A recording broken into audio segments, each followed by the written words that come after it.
السلام علیکم ورحمۃ اللہ وبرکاتہ۔ دوستو، ایک بھائی سوال کرتے ہیں کہ اگر روزے کی حالت میں سو جائیں، یعنی روزے کی حالت میں سوتے رہے تو کیا اس کا ثواب ملے گا یا نہیں ملے گا؟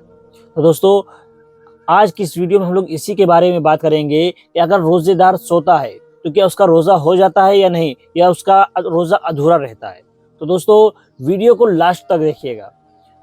سب سے پہلی بات، اللہ کا ہمیں شکر ادا کرنا چاہیے۔ اللہ کا کروڑا کروڑ احسان ہم پر ہے کہ اللہ نے ہمیں اس ماہ مبارک کی عظمتوں برکتوں سے نوازا، ہمیں رمضان المبارک میں دوبارہ موقع دیا۔ رمضان المبارک ہماری زندگی میں دوبارہ رمضان آئے۔ بہت سارے لوگ ایسے بھی تھے جن کو پچھلی سال جو رمضان ملا، اس سال رمضان میسر نہ ہو سکے، اور بہت سے ایسے بھی ہوں گے جن کو اگلی سال میسر نہیں ہوگا۔ اللہ کا شکر ہے، اللہ کا احسان ہے کہ اللہ نے ہمیں رمضان دیا۔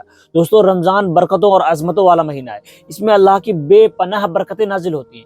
ایسے ہی روزے دار پر اللہ کی بے شمار نعمتیں نازل ہوتی ہیں، اور خاص طور پہ روزے دار کی ہر چیز عبادت ہے۔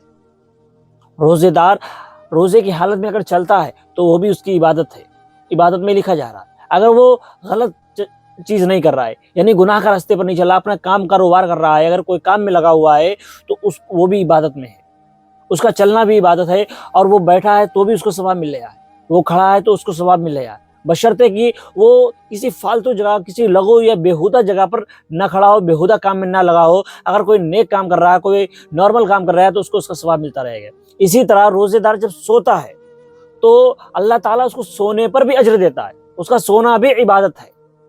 لیکن اب کچھ لوگ یہ نہ سوچ لیں کہ جب سونا بھی عبادت ہے تو پورا دن سوتے ہی رہے، سیدھے فجر کی نماز پڑھ کے سو گئے تو سیدھے عصر میں اٹھ رہے۔ نہیں بھائی، ایسا نہیں کرنا ہے۔ آپ جتنا ضرورت ہے اتنا سوئیے، تھوڑا بہت سو لیجئے، باقی اپنے کام کاج پہ جائیے، کام کاج بھی کیجئے، کیونکہ اللہ تعالیٰ نے روزے کا حکم اسی لیے دیا ہے تاکہ ہم روزے کو محسوس کریں، اس میں جو طلب رہتی ہے اس کو محسوس کریں، اس کی پیاس کی شدت کو محسوس کریں، اس میں جو بھوک کا احساس ہوتا ہے اس کو محسوس کریں، تاکہ ہم دوسروں کا درد سمجھ سکیں۔ روزہ ہمیں ایک نہیں بلکہ بہت ساری چیزوں کے سبق دیتا ہے۔ جب ہم بھوکے رہیں گے تو ہمیں غریبوں کا احساس ہوگا کہ بھائی جن کو کھانا نہیں میسر ہوتا ہے، ہم تو صرف رمضان مبارک میں بھوکے رہ رہے ہیں، اور بہت سارے تو ایسے ہیں جن پر فاقے ہوتے ہیں، ان کا کیا ہوتا ہوگا۔ تو ایسی صورت میں انسان کے اندر صدقہ خیرات کرنے کا جذبہ پیدا ہوتا ہے۔ اسی طرح سے جب ہم روزے کی حالت میں محنت مشقت کرتے ہیں تو ہمیں احساس ہوتا ہے کہ سامنے والے کو بھی کتنی مشکلیں ہوتی ہوں گی۔ جب ہم اسی طرح سے روزے کی حالت میں بہت ساری چیزیں ہیں جو روزہ ہمیں درس دیتا ہے، ہمیں اس سے سیکھنا چاہیے۔ اس لیے روزے کو پورا وقت سو کر نہ گزاریں۔ ہاں، اگر آپ ایسا کرتے ہیں کہ مطلب آپ معلوم ہے کہ آپ جاگو گے تو خرافات جگہ پہ جاتے تو اس سے بہتر ہے کہ آپ سو جاؤ، بس آپ نماز پڑھیں پھر سو ہی جائیں، وہ بہتر ہے آپ کے لیے۔ اگر آپ فالتو جگہوں اور خرافات چیزوں میں پڑ جاتے ہیں، یعنی غلط چیزوں میں پڑھنے سے بہتر ہے کہ آپ سو جاؤ۔ اور اگر آپ کوئی کام کر رہے ہیں تو وہ سونے سے بہتر ہے، اور عبادت کر رہے ہیں وہ کام سے بھی بہتر ہے، یعنی ہر چیز بہتر ہے۔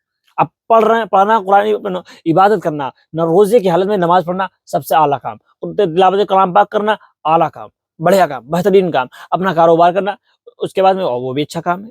اسی طرح سے اگر اپنے گھریلو کام میں کام کاج کر رہے وہ بھی بہترین کام ہے، اپنے گھر میں خواتین کا ہاتھ بٹا رہے وہ بھی بہترین کام ہے۔ اسی طرح سے اگر آپ خرافات چیزوں میں، بہت سارے لوگ آج دیکھنے کو ملتا ہے کہ کوئی لوڈو وغیرہ کھیل رہے ہیں، کوئی کرکٹ وغیرہ کھیلنے پہنچ گئے، تو کرکٹ کھیلنا غلط نہیں، ہم کہہ رہے ہیں آپ کو کرکٹ کھیلنا غلط بات نہیں، لیکن پھر بھی اگر رمضان المبارک میں اس چیز سے کنارہ کشی کر لی جائے تو بہتر ہے، کیونکہ آپ بھی جانتے ہوں کہ دوستوں کے ساتھ جب انسان ہوتا ہے تو بہت ساری خرافاتیں بھی ہوتی ہیں۔ تو اس بابرکت مہینے میں ہم وقت کو کیوں ضائع کریں؟ بھائی پورا سال پڑا ہے، کھیل لیں گے کبھی۔ یہ مہینہ عبادت کے لیے آیا ہے، تو ہمیں چاہیے ہم اس مہینے میں عبادت کا عادی بن جائیں، عبادت کریں، زیادہ سے زیادہ عبادت کر لیں۔ بھائی اس مہینے میں جب اللہ تعالیٰ فرض کا ثواب 70 گنا بڑھا دے رہا ہے، نفل کا ثواب فرض کے برابر ہو جا رہا ہے، سوچیے ذرا، اللہ اکبر، نفل کا ثواب، یعنی اگر آپ نفل پڑھ رہے ہیں تو اس کا ثواب فرض کے برابر مل رہا ہے۔ جو عام دنوں میں جیسے آپ نے 2 رکعت نفل پڑھی تو عام دنوں میں 2 فرض پڑھنے کے برابر جو ثواب ملا وہ رمضان میں ہمیں نفل پر مل رہا ہے۔ تو سوچئے نفل پر جب یہ ثواب ہے تو سنتوں پر کتنا ثواب ہو۔ اسی طرح سے جب فرائض ادا کر رہے ہیں تو فرائض پر کتنا ثواب ہو۔ اس لیے ہمیں چاہیے کہ اس مہینے میں زیادہ سے زیادہ عبادت کریں۔ اور دوستو، ملتے ہیں اگلی ویڈیو میں۔ السلام علیکم۔